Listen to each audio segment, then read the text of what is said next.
pause recording. So are we recording the lecture here right now? अगर record नहीं हुआ तो स्टॉप रिकॉर्डिंग. ओके, अच्छा सही है, रिकॉर्डिंग स्टार्ट हो चुकी है. जहाँ now we just can not wait any further. बिस्मिल्लाहिर्रहमानिर्रहीम.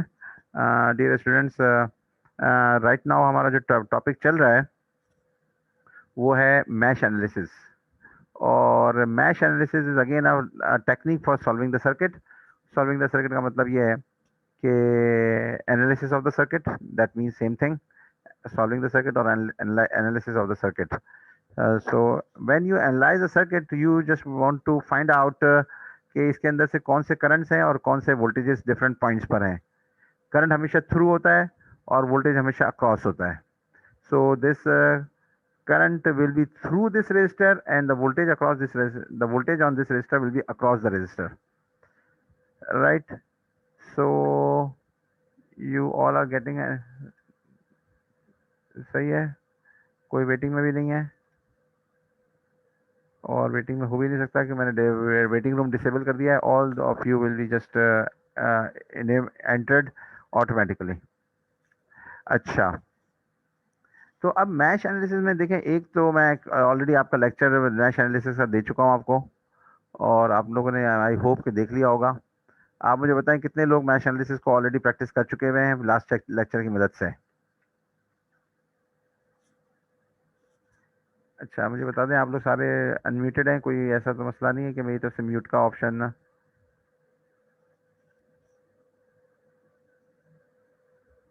आप लोग अनम्यूट कर सकते हैं अपने आप को, बिकॉज इधर मैंने अनम्यूट देमसेल्स का ऑप्शन इनेबल रखा हुआ है.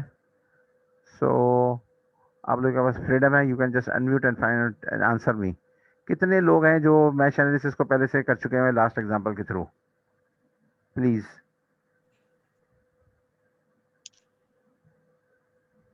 नहीं किया तो भी बताएं ताकि मुझे उसी के हिसाब से मैं अपना लेक्चर टेलर करूं. कितने डिटेल में जाना है? नहीं किया तो भी बताएं ना. कोई बंदा हो बोल्ड एनफ कि उन्होंने कहा कि भाई पिछला लेक्चर मैंने नहीं देखा हुआ अभी तक, आया वो रिकॉर्डेड था या ऑनलाइन था लेकिन देखा नहीं है. और कुछ लोग जो ऐसे भी हों जो कहें कि हमने ये देख लिया हुआ है और मैश एनालिसिस का लास्ट लेक्चर हमने अटेंड किया था लेकिन समझ नहीं आया, ऐसा कर लें.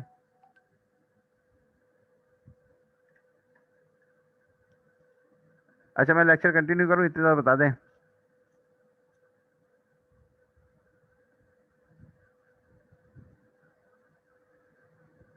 ओके, चले मैं ये लेक्चर कंटिन्यू करता हूँ. जो लोग नहीं मौजूद हैं उनको बेनिफिट हो जाएगा और रिकॉर्डेड की फॉर्म में, और आप लोग ऑनलाइन मौजूद हैं. मैश एनालिसिस में हम करते क्या है कि ये सर्किट है हमारे पास and here what is the task. The task is to find out I naught. ये आई नॉट यहाँ से बीच की ब्रांच में से करंट गुजर रहा है, ये इसको इन्होंने नाम दे दिया है. और यही आई नॉट वो आई नॉट है जो इस डिपेंडेंट वोल्टेज सोर्स का कंट्रोलिंग वेरिएबल है. That means this dependent voltage source, ये सिंबल जो है बता रहा है कि ये वोल्टेज सोर्स है और इसका मैग्नीट्यूड क्या होगा, इसकी इसकी वैल्यू क्या होगी इसके वोल्टेज की, वो होगा 4 आई नॉट, यानी जो यहाँ पे करंट गुजर रहा है उसका 4 टाइम्स. तो अच्छा, तो हम सबसे पहले क्या करते हैं, सर्किट को रीड्रॉ करते हैं और इसके अंदर यहाँ पे करंट्स बना देते हैं, लूप्स करंट्स. इसको नाम दे देते हैं कि इस लूप करंट में I1 गुजर रहा है, इस लूप के अंदर I1 गुजर रहा है, इस लूप में I2 गुजर रहा है, इस लूप में I3 गुजर रहा है. अच्छा, जब इस लूप में I1 गुजर रहा है तो हमने बहुत ज़्यादा एम्फसाइज किया था लास्ट लेक्चर में भी कि इस वाली ब्रांच में से क्या करंट गुजर रहा होगा. कोई बताएगा कि इस ब्रांच में से कौन सा करंट गुजर रहा होगा? If this current is I1 and this is I2, तो इसकी मिसाल ऐसी है कि अगर ये ट्रैफिक रोड है ऊपर से नीचे, ये जो 10 ओम्स का डिस्टेंस है इसको जस्ट कंसीडर अ रोड और ये ऊपर से नीचे है, तो ऊपर से जो ट्रैफिक जा रही है नीचे और नीचे से जा रही है ऊपर ट्रैफिक, तो ऊपर से जो नीचे जा रही है वो I1 है और नीचे से जो ऊपर जा रही है वो दैट इज I2. तो जो हम कहेंगे कि भाई what is the net current जो कि यूपर से नीचे जा रहा है, तो हम कहेंगे वो I1 की डायरेक्शन में होगा और वो होगा I1 माइनस I2. तो इसी की हमने मिसाल ली थी कि अगर DHA सुपर यूनिवर्सिटी से कईमाबाद की तरफ रोड जा रहा है और उसके ऊपर 10 गाड़ियां जा रही हैं और कई यूनिवर्सिटी से कयूमाबाद की तरफ, और कयूमाबाद से 5 गाड़ियाँ वापस आ रही हैं एट द सेम टाइम। तो कितनी नेट गाड़ियाँ हैं जो कि कयूमाबाद से यूनिवर्सिटी से कयूमाबाद की तरफ हैं, तो हम कहेंगे 10-5। तो ये वाली मिसाल हो गई यहाँ पे। अच्छा, now I just start writing a loop KVL on mesh 1। तो ये मैश 1 का जब हम KVL अप्लाई करने जाएंगे तो इस पॉइंट से हम स्टार्ट करते हैं, इस पॉइंट से, and we go in the direction of the I1। ये I1 की डायरेक्शन में हम जाएंगे। तो सबसे पहले हमें कौन सी सप्लाई मिली है? 24 वोल्ट की सप्लाई मिली है, लेकिन टर्मिनल कौन सा मिला है इसको जब ऊपर जाते हुए? We use word traverse. जब हम लूप को जो गो थ्रू करते हैं तो वी से, और हम एक डायरेक्शन में जाते हैं, तो we say that we are just traversing this loop in the clockwise direction. तो क्लॉकवाइज डायरेक्शन में हम जब गए हैं तो हमें जो सबसे पहला टर्मिनल मिला है वो -24 है, तो हमने लिख दिया -24। इसके अलावा फिर हमें क्या मिला है? फिर हमें ये 10 और 12 दो रेजिस्टेंसेज हैं, इन दोनों को हमने ऐड कर दिया है। ये मैंने लास्ट लेक्चर में आपको टेक्निक बताई थी, तो ये मैं आपको फिर बताऊंगा, लेकिन लेट्स से जस्ट मैं ये अभी आपको ये लूप 1 पे दोबारा बाद में अप्लाई करता हूँ। मैं आता हूँ आपके पास लूप 2 पे। अगेन डोंट गेट डिस्टर्ब, इसको मैं अभी डायरेक्ट लिख दिया है ना। तो लूप 2 को मैंने 2 तरीके से लिखा है, डायरेक्ट भी लिखा है और इनडायरेक्ट तरीके से भी लिखा है। तो इनडायरेक्ट का मतलब है कि लंबे तरीके से। तो we are just doing on loop 2। अब लूप 2 पे जरा एक शक्ल बना लें।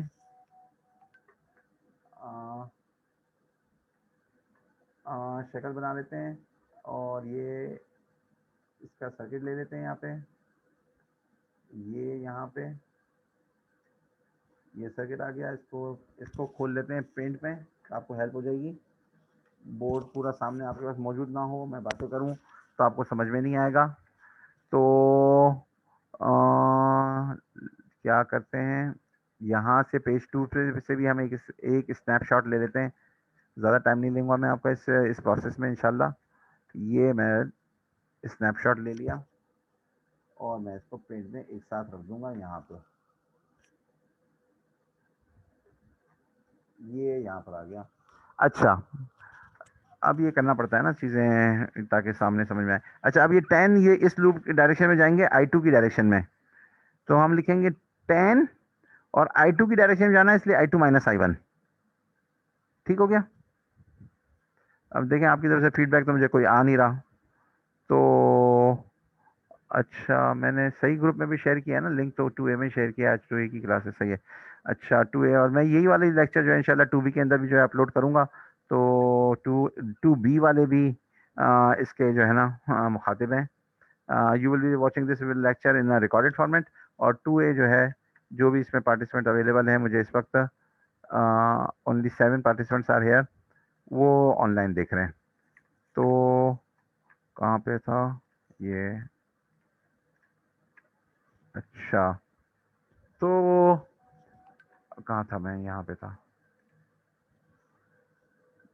तो अच्छा, तो 10 I2 माइनस I1 हो गया क्योंकि हम I2 की डायरेक्शन में जा रहे हैं। इधर से आगे ये 24 वोल्ट 24 ओम्स, और I2 इसमें से करंट गुजर रहा है, तो 24 I2 ओम्स लॉ हो गया। और इसके अंदर से जो करंट गुजर रहा है वो I2 यूं जा रहा है on from right to left. ये देखें, ये राइट है और ये लेफ्ट है, तो फ्रॉम राइट टू लेफ्ट जा रहा है। तो ये हो गया I2 माइनस I3, यहाँ पे लिख दिया। अच्छा, अब इसको सिंप्लीफाई करने के लिए इसको खोल लेंगे, तो ये होगा -10 I1, यहाँ से पहले I1 को लिख लिया, फिर 10 I2 यहाँ से लिख लिया इसको, 10 I2, फिर 24 I2 ये रहा, और ये 4 I2 और -4 I3। ये सिंप्लीफाइंग स्टेप्स हैं। अच्छा, फिर ये हो गया 10 I1, इसको I1 करें यहाँ पे, ये I1, और ये 10 I2, 24 I2, 4 I2, ये हो गया 38 I2, और ये 4 I3 यहाँ से कॉपी हो गया। अच्छा, अब ये एक तरीका तो ये लिखने का है कि आप जो है बाकायदा हर रजिस्टर में से जो करंट गुजर रहा है उसको लिखें। इसका दूसरा तरीका डायरेक्ट मेथड।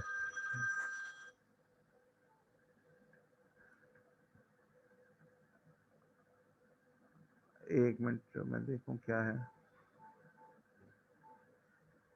अच्छा, डायरेक्ट मेथड लिखने के लिए हम क्या करेंगे कि डायरेक्ट इस डायरेक्ट डायरेक्ट ये इक्वेशन हम डायरेक्ट लिखना चाहें तो इसको लिख सकते हैं इसी वन गो में, यानी ये सारे स्टेप्स हमें ना लिखने पड़े बल्कि डायरेक्ट ही वाला हम इक्वेशन लिख सकें। तो उसका भी एक तरीका है, बड़ा आसान सा, लास्ट मैंने लेक्चर में डिस्कस भी किया हुआ था।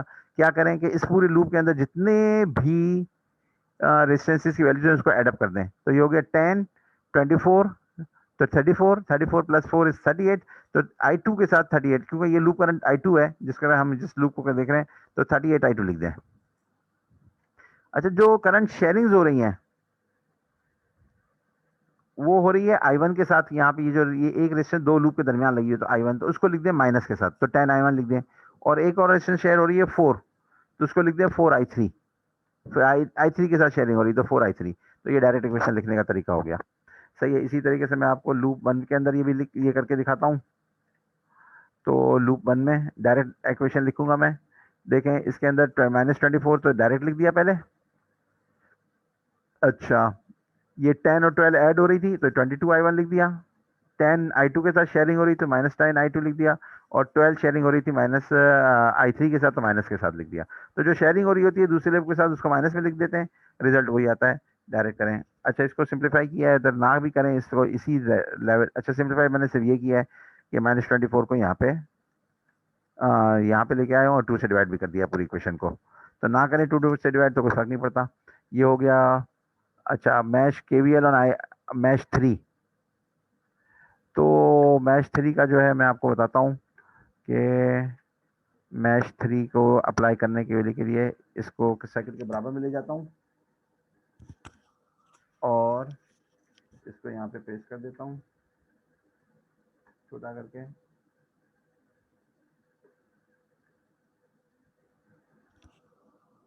ये यहाँ पे पेस्ट कर दिया। अब मैश 3 जो है उसको मैं डायरेक्ट भी लिखूंगा और इनडायरेक्ट में भी लिखूंगा। तो ये लिखा यहाँ पे 12 I3, यहाँ से I3 जा रहा है, ऊपर से I1 आ रहा है। ये वाला जो लूप है ये 12 जो है I1 और I3 के दरमियान कॉमन है। तो 12 ऊपर जा रहा है I3, नहीं I3 ऊपर जा रहा है, 12 I3 ये हो गया। I3 ऊपर जा रहा है, I1 नीचे आ रहा है, I3 माइनस I1। अच्छा, ये जो है ये हो गया 4 I3 की डायरेक्शन में है, I3 की डायरेक्शन में I3 और उल्टी डायरेक्शन में I2।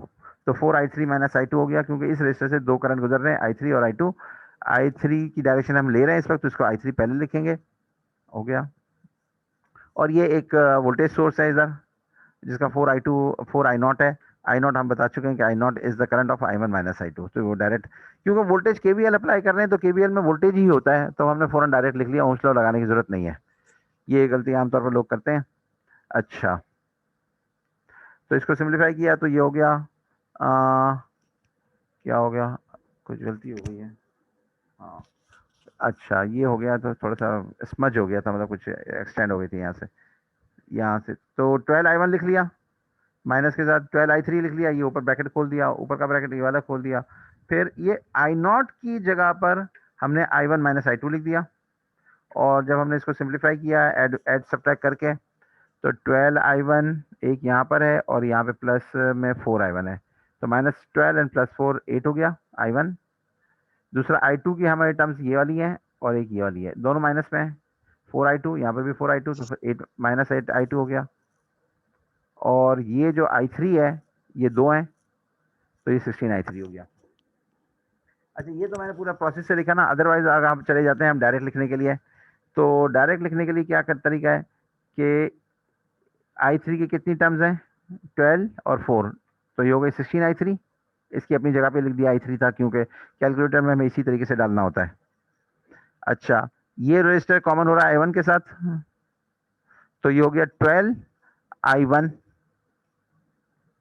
ये 12 I1 यहाँ के साथ, लेकिन यहाँ पे 12 I1 नहीं है, क्यों कि यहाँ पे प्लस माइनस में 12 I1 था और प्लस का 4 I1 ये इस वाली टर्म से भी आएगा, तो -8 I1 आ गया। तो ये अगर डायरेक्ट लिखने जाएंगे तो 2 स्टेप में लिखेंगे डेफिनेटली। तो पहला स्टेप क्या होगा, पहला स्टेप होगा -12 I1, और फिर जो कॉमन होगा ये किसके साथ कॉमन होगा, -12 I1, और फिर I3 के साथ कितना, I2 के साथ कौन कौन सा कॉमन होगा, 4 I2। तो 4i2 लिखेंगे, लेकिन यहाँ पर भी 4i2 माइनस में आएगा, इसलिए -8i2 हो गया। और फिर जो है हम लिखेंगे 13i3 के साथ 12 + 4, तो 16i3 हो जाएगा। और ये जो हम लिख ही चुके हैं यहाँ पर, उसको सिंप्लीफाई करके इसके अंदर डाल चुके हैं ऑलरेडी। तो ये था, और now just going to the end. Calculator में डाला, putting these values in the calculator, ये आंसर्स आ गए। आई नॉट मालूम करना था, बेसिक टास्क जो था वो आई नॉट का था। यहाँ पे लिखा हुआ था find I not, I not यहाँ पर था। तो आई not is i1 - i2, i1 - i2 2.25 - 0.75, ये वैल्यू माइनस ये वैल्यू इज इक्वल टू 1.5। तो this was it for today. मैंने लेक्चर को थोड़ा छोटा रखा है, और आपके पार्टिसिपेंट भी कम है आज, so please try to be regular.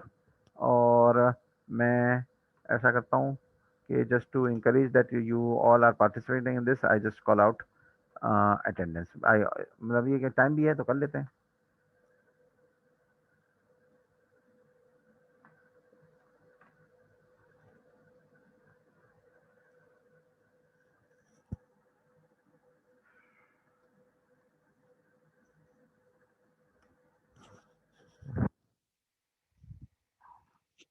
अच्छा, मैं क्लास एंड कर दूँ फॉर रिक्वेस्ट स्टॉप।